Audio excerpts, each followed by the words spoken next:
ফিলিস্তিন হচ্ছে আমাদের আবেগের জায়গা। বাংলাদেশের এই প্রান্ত থেকে আমরা সবসময় ফিলিস্তিনের মানুষদেরকে অনেক বেশি অনুভব করি। আমাদের প্রতিওয়াক্ত নামাজের দোয়ায় আমরা সবসময় ফিলিস্তিনের আজাদির জন্য আল্লাহর কাছে দোয়া করি এবং আমরা বিশ্বাস করি ইনশাআল্লাহ খুব দ্রুত সময়ের মধ্যে ফিলিস্তিনের যারা মজলুমরা আছে তারা আজাদি পাবে এবং সে আজাদিতে আমরাও বাংলাদেশের তরুণরা সম্পৃক্ত হতে চাই। আমরা আমাদের যত শক্তি আছে সর্বশক্তি দিয়ে আমরা এই আজাদি আন্দোলনে আমাদের বুদ্ধিভিত্তিকভাবে, আমাদের অর্থনৈতিকভাবে, আমাদের যে সামর্থ্য আছে সামর্থ্যের সবটুকু দিয়ে আমরা পাশে থাকতে চাই। আমরা আমাদের এই বাংলাদেশকে বিশেষ করে যদি বলি ঢাকা এবং ঢাকা ইউনিভার্সিটিকে বিশ্বের সলিডারিটি হাব বানাতে চাই।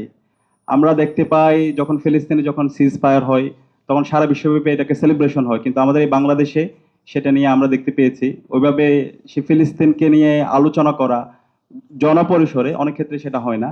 তো সে জায়গা থেকে আমরা এই বাংলাদেশ থেকে ফিলিস্তিনের আজাদী আন্দোলনের যে কোনো বিষয়ে আমরা আমাদের সর্বশক্তি দিয়ে আমরা পাশে থাকবো। বিশেষ করে ঢাকা বিশ্ববিদ্যালয়ে আমরা যারা যুবকরা আছে সেই যুবকরা আমরা আমাদের সর্বশক্তি দিয়ে আমরা পাশে থাকবো ইনশাআল্লাহ। আমরা ফিলিস্তিনে অনেক সেমিনার করি, আমাদের সিম্পোজিয়াম হয়, আলাপ হয়, কিন্তু ফিলিস্তিনের আজাদির জন্য আমাদের বিশেষ করে আমরা যারা শিক্ষার্থীরা আছি, ছাত্ররা আছি, আমাদের মূল কাজ হচ্ছে আমাদেরকে আগামীর জন্য প্রস্তুত করা। আমরা যদি নিজেদেরকে প্রস্তুত করতে পারি এবং আমরা যদি ইনস্টিটিউশন বিল্ড আপ করতে পারি, যে ইনস্টিটিউশনের মাধ্যমে ফিলিস্তিনের মানুষের মুক্তির কথাগুলো আমরা বলতে পারবো, আমরা এখানে যারা আছি আমরা যদি মিডিয়া তৈরি করতে পারি, আমরা যদি ব্যবসায়িক প্রতিষ্ঠান তৈরি করতে পারি, আমরা যদি আমাদের অর্থনৈতিকভাবে আমরা স্বাবলম্বী হই এবং বুদ্ধিভিত্তিকভাবে ফিলিস্তিনের মানুষের উপর যে জুলুম হচ্ছে, যে জেনোসাইড হচ্ছে, সেটা যদি আমরা সারা বিশ্বের মানুষের কাছে আমাদের লেখনের মাধ্যমে, আমাদের জার্নাল আর্টিকেলের মাধ্যমে যদি আমরা তুলে ধরতে পারি, তাহলে এটা হবে মূল কাজ। সেমিনার সিম্পোজিয়াম হবে, কিন্তু প্রতিষ্ঠান তৈরি করা এবং এই ফিলিস্তিনের আজাদী আন্দোলনের মুক্তি লড়াইয়ের সে রুটম্যাপ তৈরি করে তাদেরকে সার্বিকভাবে পাশে থাকার জন্য কাজ করতে পারে, সেটা হবে মূল কাজ। আমি বিশ্বাস করি ঢাকা বিশ্ববিদ্যালয়ে আমরা যারা শিক্ষার্থীরা আছি আমরা আমাদেরকে আগামীর জন্য প্রস্তুত করে আমরা প্রত্যেক ব্যক্তি একটা ইনস্টিটিউশন হয়ে বিভিন্ন ধরনের প্রতিষ্ঠান তৈরি করে আমরা এই ফিলিস্তিন আজাদী আন্দোলনের সাথে সংহতি প্রকাশ করব এবং আমরা নিজেদেরকে প্রস্তুত করব। সারা বিশ্বের একটা উন্মুক্ত কারাগার হচ্ছে গাজা। আমরা গাজার মানুষদেরকে অনেক বেশি আমাদের গাজার নাম শুনলে আমাদের ইমোশন অনেক বেশি কাজ করে। সারা বিশ্বের একটা উন্মুক্ত কারাগার আজকের গাজা। আমরা দেখতে পেয়েছি প্রায় 60,000-এর অধিক মানুষদেরকে ইসরায়েলি জায়নিস্টরা হত্যা করেছে, প্রায় 20,000-এর অধিক আমাদের শিশুদেরকে হত্যা করেছে, আমাদের শহীদ করেছে। আমরা আমাদের ইসমাইল হানিয়াকে হারিয়েছি, ইয়াহিয়া সিনওয়ার সহ অনেক নেতাকে হারিয়েছি। আমরা বিশ্বাস করি তারাই আমাদের নেতা, তারা আমাদেরকে রাস্তা দেখিয়েছে।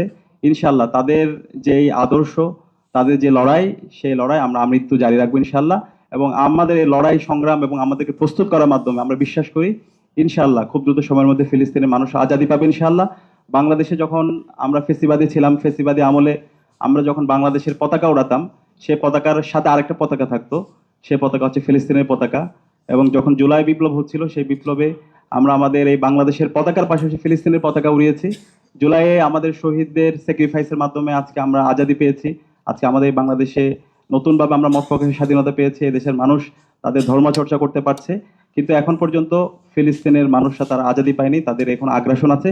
আমরা বিশ্বাস করি ইনশাল্লাহ আমাদের সারা বিশ্বের মুসলমান যুবকরা একত্রিত হয়ে এবং নিজেদেরকে প্রস্তুত করে ইনশাআল্লাহ খুব দ্রুত সময়ের মধ্যে আমরা এই ইসরায়েলি জায়নিস্টদের থেকে আমাদের এই ফিলিস্তিনকে আজাদি করতে পারবো এবং এই ফিলিস্তিন সহ সারা বিশ্বের যারা মজলুমরা আছে সকল মজলুমরা ইনশাআল্লাহ মুক্তি পাবে এবং আমরা সবাই সারা বিশ্বের সকল মুসলমানরা ঐক্যবদ্ধভাবে আমাদের এই বিশ্বকে বিনির্মাণ করার জন্য আমরা কাজ করে যাবো ইনশাআল্লাহ।